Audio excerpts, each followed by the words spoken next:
Ohio State advancing to the national championship game where they will face Notre Dame. Some more context on the Buckeyes punching this ticket as they will play in the title game for the 6th time in the BCS college football playoff era, which dates back to 1998. The only team to get this far more, Crimson Tide of Alabama, who have 9. Ohio State last won it all in 2014. On the other side of the line of scrimmage, Fighting Irish and Notre Dame. These two will play for the 9th time in series history, a history owned by the Buckeyes of late. Ohio State's won each of the last 6. Notre Dame last beat them, wow, in 1936. That was a score of 7-2. Don't know what happened, but it was evidently defense. They've combined for 14 national championships in the AP poll era. It's been a decade since Ohio State has won it, more than 30 since Notre Dame last won it back in '88. Buckeyes seeking their 7th over that span. The Irish, their 9th. So it's history on both sides, and it's deep. Texas has plenty. They add some to it this year, just not the title. The reactions beginning with their head coach, Steve Sarkisian. Hell of a football game. Two really good teams battling, and they made 2 big plays. You know, they hit the screen at the end of the first half and got the sack fumble on 4th down there for a touchdown. But 2 really good teams. A ton of credit to Ohio State. They're a very good football team, well-coached, hard-fought game. I'm really proud of our players for the resiliency they showed tonight to fight back, to get into the game, to have an opportunity first to goal on the 1, and we're able to put it in. So as I told them, you know, that today's game is the life of a competitor. You put yourself in this arena, you compete your tail off, but we have nothing to hang our heads about by the way they competed, not only tonight, but this entire season. I felt him. I started drifting away. Thought I was going to be able to get the ball off before he got there. Obviously, you know, it's not like I tried to give them the game, but, you know, I saw Jack running with the ball down the sideline, and, you know, it sucks, man. But, you know, he's a great player, great individual, great person. You know, we, like you said, we were roommates when I was up at Ohio State, so, you know, it sucks. It sucks, but, you know, Jack's a good player, and he made a great play. Context of the modern schedule with a playoff, you can get more games, but regardless, Texas does match a program record with 13 victories this season. The other 2 instances came in a 13-win season of 2009 when they made it to the national title game but fell there in 2005 when they won it all. Dusty Dvorak joins me now. You know what's interesting? You think of the Georgia game that Notre Dame won. Strip sack and a touchdown right before halftime, and a kickoff return to start the second half. 14 points on 2 massive plays turned the game. Ohio State gets a screen for a touchdown. They get a strip sack for a touchdown in a game that ultimately is won by 14. It's wild how the margin's larger than how close it was. And let's start from your perspective with the goal line stand from Ohio State, where it appears Texas is going to even this thing up. You got to see this guy upstairs. He is chomping at the bit all night. We got a game. We don't have a game. We got a game. We don't have a game. Looks like we got a tie game. Then we don't. How? Two nights in a row, we get to watch these semifinals together. It reminds me of Jim Harbaugh. Who's got it better than us? I mean, we're watching this. Nobody. We're having fun up there watching this game. What I thought made this game work perfect is this Ohio State team. We talk Will Howard. We talk Jeremiah Smith. But it's about the defense of the Buckeyes, the #1 defense in college football, in total yards, and scoring defense. And when they had to have it, it was this goal line stand. How about the line Sawyer said, if you give us an inch, we'll defend it. You had to love that. I mean, that's the best. And just the whole storyline around Jack Sawyer. I mean, how about that? Quinn Ewers and him, they're roommates. But then after the Michigan game, the flag planting, he was angered. I mean, he was distraught over that. And he's done something about it. I love what you said with Herbie. It's like, you can be mad about it. What are you going to do about it? He stepped up with his play. But let's take a look at these goal line plays here. Sark is a wizard, right? Sark is a wizard, and he is such a good play designer. Who am I to question what he wants to do? I was surprised, though, guys. I was really surprised that they wanted to run something laterally. What we're going to see here, we're going to get a down and around. Tight end's going to come down and block down. You're going to pull Kelvin Banks, your All-American offensive tackle, out. Now watch as this happens. This is so good. I mean, I'm talking incredible stuff here by Caleb Downs. Watch him get right behind Kelvin Banks, get up the field, create this penetration, and then equally as good, watch Lathan Ransom get over the top. He is going to beat He is going to beat this offensive tackle to the point, and he is going to set the edge. We talk about setting the edges of a defense. It's the backside pursuit from Caleb Downs with that speed, and then it's Latham Ransom coming in over the top with that speed. That play had zero chance. No chance. They Zero. have so much speed at the safety position. Didn't make any sense. Whether it's arch, whether it's running it downhill, I expected to see something downhill for that play. We did not. It set them back, and it obviously set up the pass deflection by Jack Sawyer, and then set up one of the plays that's going to go down all time in Ohio State Buckeye history. And the one thing I want you to pay attention to, Cam Williams, okay? Right tackle. Cam Williams, he's been banged up, he's been injured, missed the Arizona State game. Watch his eyes for me. He's looking right here. Watch him look at Simon, the linebacker. He's going to be hugged up. And all it takes is just a slight second. Watch the hesitation. As his eyes are inside, he sees that linebacker. Look, see how he's still got that hand checking there? He's not fully kick sliding. He is just still going to protect that gap. I've been saying forever, you got to kick slide, Dusty. You got to be able to kick slide. And when you got a guy like Jack Sawyer who's sprinting off the ball and the hands are so good, so clean, he gets the swipe. And how about the athleticism? You called it. It's the trifecta. It's the sack, it's the strip, it's the scoop, and it's the score.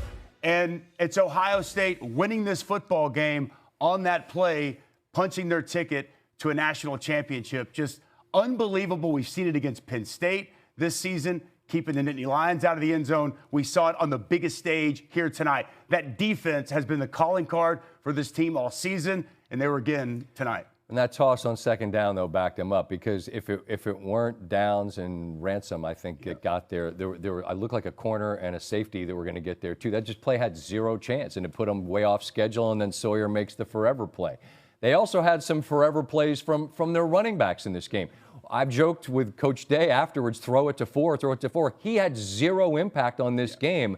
So what did the running backs give Ohio State tonight? Well, I thought that Quinshon Judkins, I thought he set the tone early. He was physical in that opening drive, and we saw him with not one, but two rushing touchdowns on the night, which I thought was extremely impactful in this football game. He also had a key block. If you go back early in that game, I think it was Gilbo came down, and he absolutely obliterated him. He was playing with a different sense of purpose, different kind of physicality. And then Travion Henderson. I thought Travion Henderson, both as a runner, but really the play before halftime that you've already referenced. And there's so much to like about the play before halftime for Travion Henderson. You see Judkins getting in the end zone. This play right here, though, it is so timely, such a good call by Ryan Day. It is low risk, high reward. The way that thing's set up with the second and third level of Texas defenders getting back, it looked like a kick return. They had three offensive linemen, and it looked like the old school wedge. They set it up, and you give a guy like Travion Henderson three big blockers, that much space, that is a problem for Texas defensively. That play, game-changing play right there before halftime, and it's an excellent play call by Ryan Day and perfectly executed by Ohio State. As I was explaining to you upstairs, to me, I'm always very careful about what I think I know and what I don't. And in this case, I'm asking you sincerely, is that just a situation where the Ohio State play call is right into the teeth of the exact worst possible situation for Texas? Because I don't get the blitz in that situation. Or is it just you catch them in the perfect call in the perfect moment? Yeah, and I think that Texas was playing more for just really like a prevent defense. They set way back. When Travion Henderson catches that ball. You said it looked like what? It looked like a kick return. Right? There wasn't a Texas defender within 20 yards. Right. So now all of a sudden, watch these guys set up. I mean, it's like a wedge. They're setting up. And you give 32 the football with open field out in front. Bye-bye. Bye-bye. He's gonna hit his head on the goalpost. And it was a timely call. Texas was not ready for it. And strike up the band. And you gave a great metaphor upstairs. Texas fought so hard to tie that thing up at 7. And then, boom. Sisyphus. Pushing the Great rock mythology. up. That's it. You've schooled me up. I've been educated here in D.C. by you. But to Texas' credit, they fought. They made this a football game. For sure. They've got it right there on the doorstep, to tie this game up. And who knows what happens in that scenario? Because I thought their defense, it had some confidence. It was able to create some stops. We had ourselves a ball game, but the Ohio State defense just stepped up when they had to. Hold that thought, because I want to circle back to Texas and being a yard away from tying this game, which ultimately they don't, and how that will sort of sit with them moving forward. But first, Holly Rowe with Will Howard. Will Howard there. Will Howard and Ohio State lost on their home field against Michigan. They win on that field against Tennessee. They obliterate Oregon, and they hang on to beat Texas. I'm going to get to the Texas piece in a minute. Just a thought on Will Howard on a night where it wasn't splash plays necessarily, wasn't chucking deep balls to 4, but there's still moments and plays that impressed you. What were they? There was a lot of moments in plays. There was a lot of zone coverage Texas was throwing at him. He was taking what the defense gave him. Carnell Tate had 7 catches in this game. You know, he was able to go to Mecca Buka for 5 catches, G. Scott for 5 catches. He was finding the open man. He wasn't just going, he was going where the ball needed to go, which is good quarterback play. And on that last touchdown drive, a big 3rd down conversion that he was able to find Carnell Tate for a big 1st down. And the 4th and 2 play call by Ryan Day, the quarterback power, I mean, we're up there calling it. We expected, because at that point they had not really called Will Howard's number as a runner.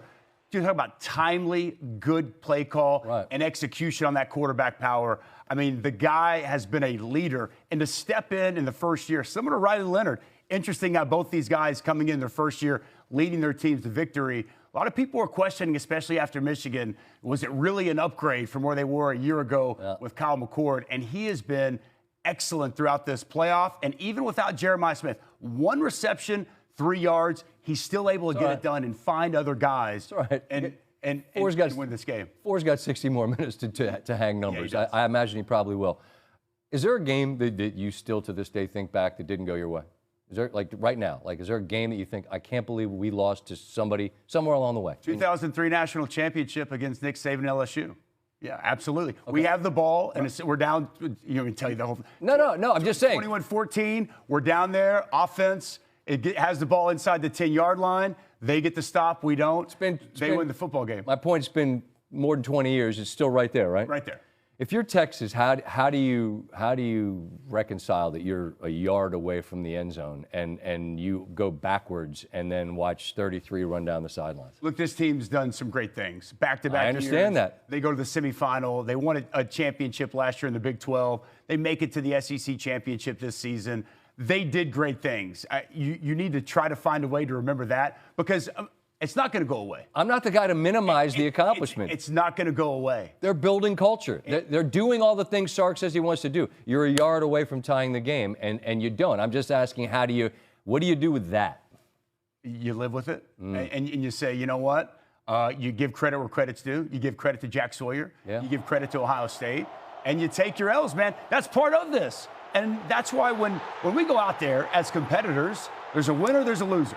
Yep. You lay it on the line, baby, every single time. And sometimes you come out victorious, and sometimes you come out not. Those guys gave everything they had. They left it all on the field, and it just wasn't quite enough here tonight. How will they forget that moment and that feeling?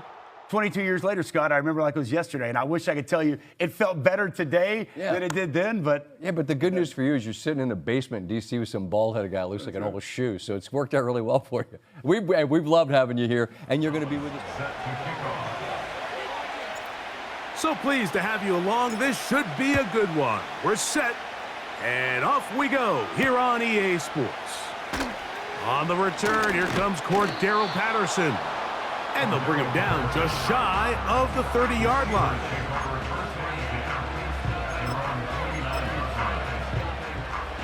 So they come to the line for 1st down and 10.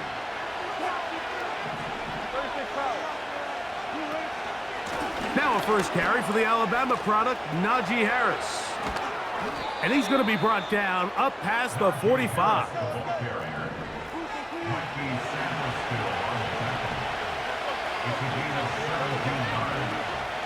On 1st down, right back to Harris.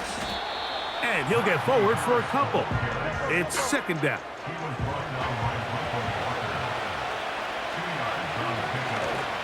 They'll give it to Harris again. And they're going to work this down inside the 45.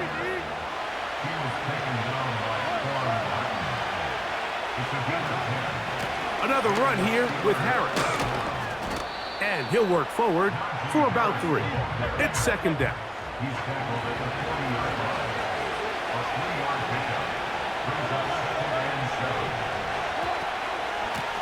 They're going to run out of the gun, and here's Harris. He'll pop this ahead for about 4, but it will set up third down.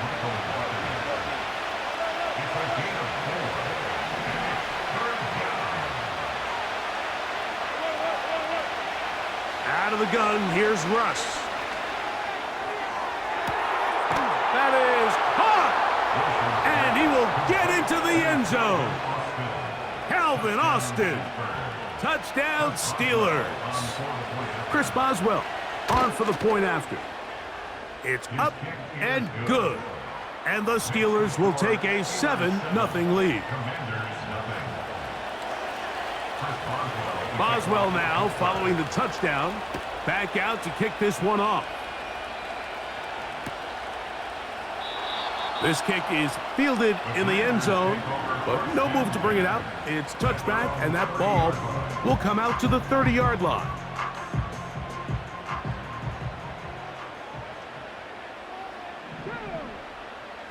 Right to the air goes Daniels. They try to set up the screen, but this one doomed from the start. It's incomplete. They'll try again here, 2nd and 10.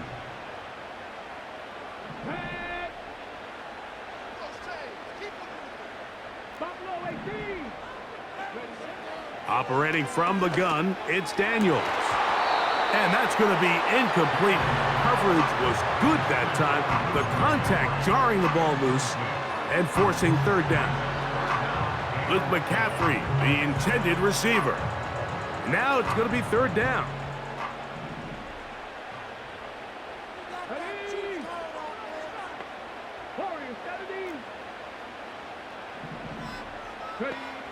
From the shotgun on third down, Daniels. 15-yard pickup there.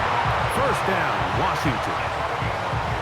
And this is what you can do when you have one of the best receivers in the game. You understand that even if the coverage is not perfect for the play call, sometimes it's just as simple as my guy is better than your guy, and we're going to just keep giving him a chance. Off he goes.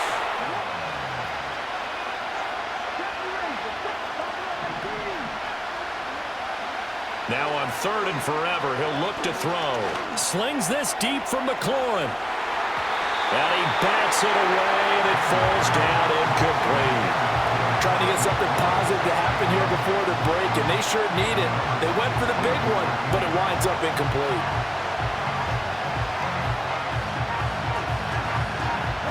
And likely time for one final play here in the half, so they will go for it on 4th down.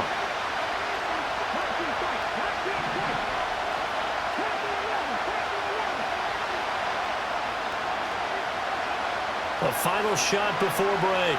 Daniels slings this deep from McLaurin. And got his man complete. He's to the 15. And he's in for the touchdown. Because it is so simple. It's something that these two have done and thrown together for years and years. Maybe not to each other, but since Pop Warner. They've been running the go route. Just run right by him, and if you're even, you're leaving, and I'm going to drop it right over the top. Now to throw. And the conversion is no good as that pass falls incomplete. Gonna be a little armchair quarterback after that call. Looked like the defense knew exactly what was coming. Well, time making this all but impossible, but they're going to try for the onside kick here anyway. And this is going to be covered up by the Commanders. That should just about lock up the win.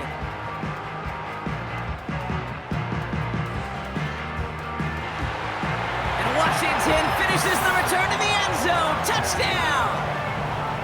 The Commanders picked up the fumble and ran it home.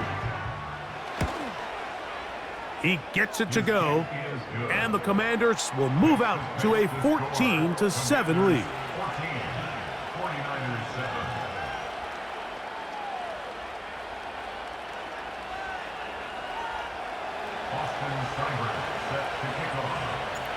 Seibert now following the touchdown. He's out to kick it away. And we'll see a return here from his own end zone. Not much on the return. They'll stop him at the 17.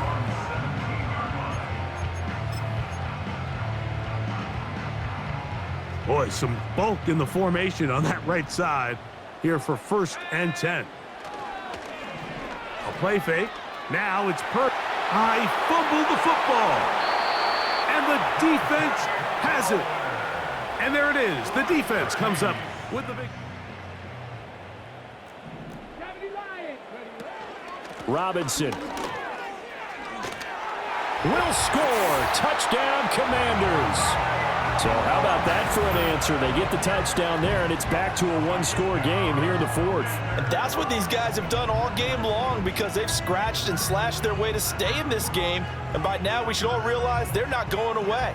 Now the pressure again swings to their defense because they're going to need to find some way to get the ball back. All right, now a big two-point conversion attempt still to come. Daniel's going to try and throw for it. And it's intercepted at the goal line. Oh, no, he lost the football. And he will get into the end zone, and a two-point conversion will cut this down to a 6-point game. Here's Eckler. And he's brought down for a loss. The Commanders in the hurry-up. They're hustling for the line.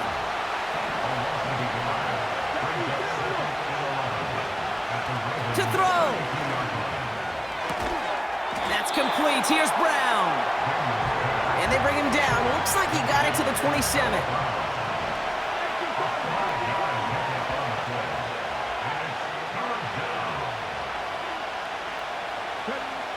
Here he is to throw. Someone got a piece of that downfield throw, but it is caught anyway. And that's a Washington touchdown. So there's part one, Brock. They get the touchdown that they desperately needed. Now, you'd imagine, comes a try for 2. Yeah, and this might be just as tough as to go get that touchdown they just did because, well, they work on two-point conversions, but they're difficult.